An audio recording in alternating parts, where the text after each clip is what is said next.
মা মা কোথায় আছো বৌদি? আরে বৌমা, বৌমা কোথায় আছো? দেখো না কে এসেছে, মা মা করে ডাকছে। মোহর এসেছে নাকি? শাশুড়ি মা শিখা দেবীর বড় বউ শোভা যায় দরজার কাছে কে এসেছে দেখার জন্য। তা দেখে খুবই খুশি হয়। ওগো মাগো, গোপাল তুমি এসেছো, আর তোমার সঙ্গে এটা? আরে বৌদি, এ হলো রেখা। তুমি যা ভাবছো ঠিকই ভাবছো, এ আমার বউ, বিয়ে করে এনেছি। আর রেখা, এ হলো আমার বৌদি। যাজ্ঞা ভালোই করেছো। দাঁড়াও দাঁড়াও, এক্ষুনি মাকে ডাকি আমি। মা মা, তাড়াতাড়ি আসুন এখানে, বাইরে দিকে দেখে যান কে এসেছে। আরে হ্যাঁ হ্যাঁ, একটা কাজ বলি, সেটাও করা হয় না, সেটাও আমাকে ডেকেই করাতে হবে। যাচ্ছি যাচ্ছি, এত চেঁচামেচি করার দরকার নেই, আসছি। শিখা দেবী সেখানে এসে নিজের ছোট ছেলে গোপালকে দেখে খুবই খুশি হয়, তার সঙ্গে ওর বউকেও। আরে গোপাল, তুই এসেছিস, কোনো খোঁজ খবর নাই, হঠাৎ করে চলে এলি, আর ভালোই করলি। আর বৌমাকেও নিয়ে এসেছিস, দেখ তো আমি তো ভুলেই যাচ্ছি। আরে বৌমা, তুমি এখানে দাঁড়িয়ে দাঁড়িয়ে কি করছো? যাও তাড়াতাড়ি গিয়ে বরণ ডালাটা নিয়ে এসো, বৌমাকে বরণ করে তুলি। আরে হ্যাঁ মা, আমি এক্ষুনি নিয়ে আসছি বরণ ডালাটা। বড় বৌমা তাড়াতাড়ি করে ঘরের ভেতরে যায় আর বরণ ডালা সাজিয়ে সঙ্গে সঙ্গে নিয়ে চলে আসে, আর শাশুড়ি মাকে বরণ ডালাটা দেয়।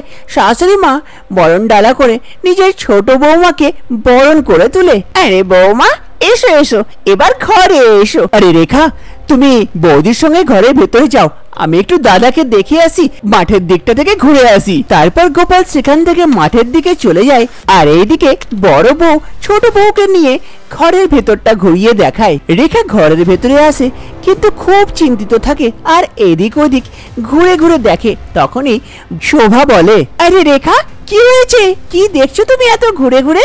বৌদি, একটা কথা জিজ্ঞেস করি, যদি খারাপ না ভাবো তো, এখানে তো আর কোনো ঘর দেখতে পাচ্ছি না তো কি? আরে হ্যাঁ হ্যাঁ, তুমি ঠিকই ধরেছো, এটা হলো এক ঘরের শ্বশুর বাড়ি। এই একটাই ঘর আমাদের সবারই জন্য। আর এই দিকটা দেখো, বিছানা রাখা আছে, মানে এটা হলো বেডরুম। আর ওই দিকটাই রান্না হয়, মানে কিচেন। তাহলে বৌদি, ওয়াশরুম আর টয়লেটটা কোথায়? আরে হ্যাঁ, তুমি ঠিক জিজ্ঞেস করেছো, সেটা তো ঘরে করা যায় না, এই জন্য ওইটার জন্য আমাদেরকে বাইরে যেতে হয়, মাঠে, নদীর ধারে। তোমাকে পেলে আমাকে বলো, আমি নিয়ে যাব তোমাকে। আমরা সবাই এই ঘরে খুশিতে থাকি, দেখবে তোমাকেও খুব ভালো লাগবে। এইদিকে রেখা মনে মনে ভাবে, হ্যাঁ, ভালো লাগবে না করে মাথা লাগবে, কোনো প্রাইভেসি বলে কোনো জিনিসই নেই। কি করে থাকবো, কোথায় থাকবো, কোনো ঠিক নেই। সন্ধ্যাবেলার সময় হচ্ছিল, শোভা বিছানাটাকে খুব সুন্দরভাবে ফুল দিয়ে সাজাচ্ছিল। তখনই সেখানে রেখা তা দেখে ওখানে আসে আর জিজ্ঞেস করে, আরে দিদি, তুমি তো খুব সুন্দরভাবে এই জায়গাটা সাজিয়েছো, খুব সুন্দর লাগছে, কিন্তু আজকে কিছু আছে নাকি যে এত সুন্দরভাবে ফুল দিয়ে তুমি সাজাচ্ছ বিছানাটাকে? আরে পাগল, ভুলে গেলে নাকি আজকে তোর ফুল সজ্জা? এই জন্যই তো এই বিছানাটাকে ফুল দিয়ে সাজাচ্ছি। আরে দিদি, ফুল সজ্জা আর এরকম করে সবার সামনে মানাবো নাকি? কিছু লজ্জা বলে তো জিনিস থাকে। আরে কিসের লজ্জা? নিজের ঘরের মানুষের সঙ্গে আমরা তোর দিকে ঘুরে তাকাবো না? তুই আরামসে ফুল সজ্জা বানাস নিজের বরের সঙ্গে, তাও দিদি আমায় লজ্জা করে। না না, আমি এরকম করে ফুল সজ্জা মানাবো না, না না না না। আরে বড় বৌমা, ও লজ্জা করছে। এক কাজ করো, এইদিকে একটা শাড়ি টাঙিয়ে দিও, তাহলে আর এইদিক ওইদিক দেখা যাবে না, তাহলে তো আর কোনো অসুবিধা হবে না। আরে হ্যাঁ মা, আপনি ঠিক বলেছেন। আরে রেখা, এবার তো তোর কোনো অসুবিধা নেই, মাঝখানে শাড়ি টাঙিয়ে দেবো, তোরা তোর স্বামীর মাঝে কেউ আর আসবেও না, আর তাকাতেও আসতে পারবে না। রাতে বেলার সময় হচ্ছিল, বড় বৌমা এবং শাশুড়ি মা দুজনেই বিছানায় শুয়ে গিয়েছিলেন, আর এইদিকে ছোট বউ অপেক্ষা করছিল নিজের স্বামী গোপালের। রেখার বিছানাটাকে একটা কাপড় দিয়ে ঢাকা দিয়া গিয়েছিল, যাতে রেখা একটু নিজেকে কমফোর্টেবল মনে করে। তখনই সেখানে দুই ভাই গোপাল এবং মোহন ঘরে আসে। আরে ঘরে কাপড় দিয়ে ঢাকা, ও আমি তো ভুলেই গিয়েছিলাম, আরে গোপাল, আজকে তো তোর ফুল সজ্জা, যা যা ভালো করে ফুল সজ্জা মানা, আমি যাই ঘুমোতে যাই।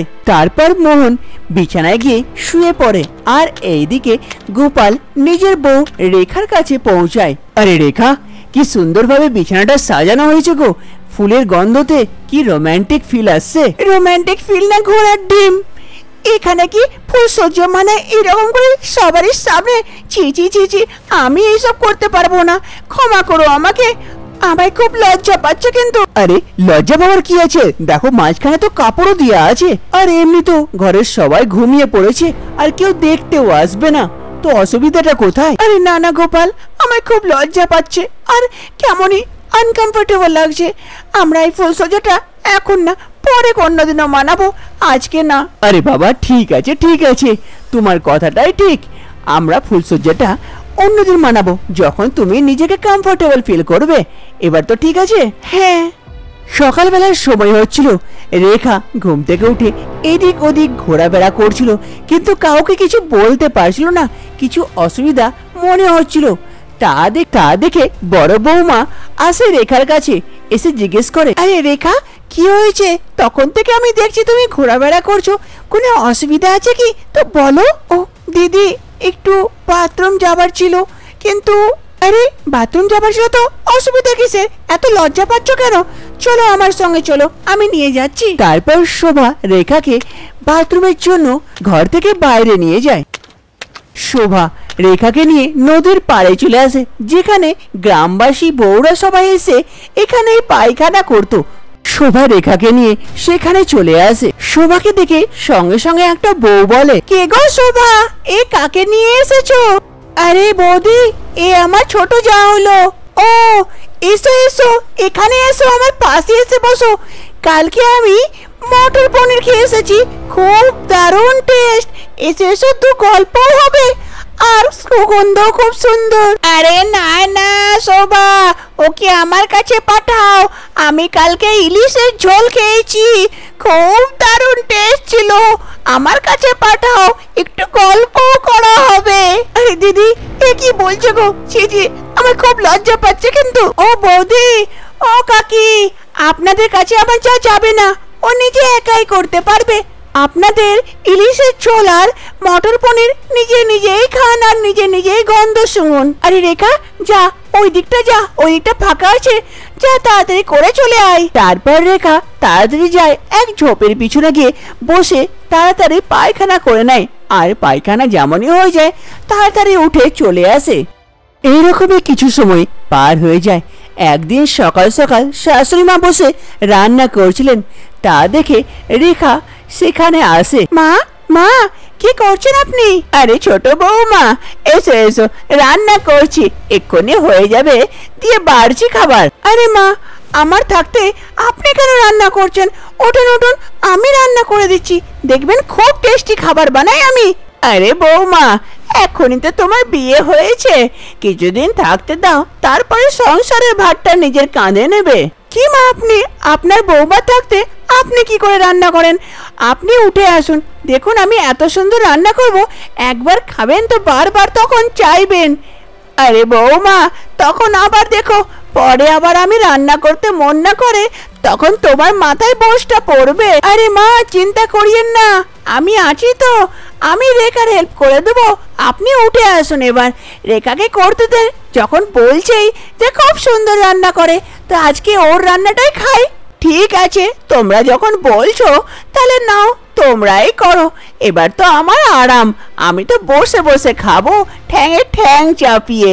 তারপর শাশুড়ি মা সেখান থেকে উঠে আসে, আর এদিকে রেখা গিয়ে বসে রান্না করতে। এইরকমই কিছু সময় পার হয়ে যায়। একদিন সকাল সকাল রেখা নদীর ধারে চলে আসে পায়খানা করতে। সেখানে এসে দেখে গ্রামের বউরা সবাই আগে থেকেই এসেছে। কি গো রেখা, এসেছো? এসো এসো, আজকে চিংড়ি খেয়েছি, এসো আমার পাশে। আরে না না রেখা, ওখানে যেও না, আমি আজকে বিরিয়ানি খেয়ে এসেছি, চিকেন বিরিয়ানি, আমার কাছে এসো, দারুণ সুগন্ধ। চিকেন বিরিয়ানি না ঘোড়ার ডিম খেয়েছে? কাকি, আমাকে তো মনে হচ্ছে কাওয়া বিরিয়ানি খেয়ে এসেছেন, এই জন্য তো এত দুর্গন্ধ, এখান পর্যন্ত গন্ধ আসছে। ছি ছি ছি ছি, আমি ওনাদের কাছে যাব না, আমি তো আজকে যে মাটন খেয়েছি ওর কাছে যাব। কে খেয়েছো গো মাটন? একটু আওয়াজটা দাও। এই যে দিদি, আমি খেয়েছি মাটন। এসো এসো, আমার কাছে এসো, একটু জমিয়ে গল্প করা যাবে আর তোমার বিষয়ে জানাও যাবে। এসো। আরে হ্যাঁ, ঠিক বলেছো, আসছি আসছি, তোমার কাছেই আসছি। খুব দারুণ গল্প, অনেক গল্প আছে, লম্বা চলবে আজকে। মটনের গন্ধ আর আমাদের গল্প। রেখাও এই গ্রামের সবার সঙ্গে ঘুলে মিলে যায় খুব তাড়াতাড়ি। এক ঘরের শ্বশুর বাড়িতে রেখা নিজের সংসারটাকে গুছিয়ে নেয় আর সবাইকে খুব ভালোভাবে মানিয়ে চলে এবং খুশি খুশি সবার সঙ্গে এ ঘরে থাকতে লাগে। আর রেখার এক ঘরে আর কোনো অসুবিধা হয় না, আর এক ঘরের শ্বশুর বাড়িটা রেখাকে খুব পছন্দ হয়, সবার সঙ্গে ঘুলে মিলে থাকে।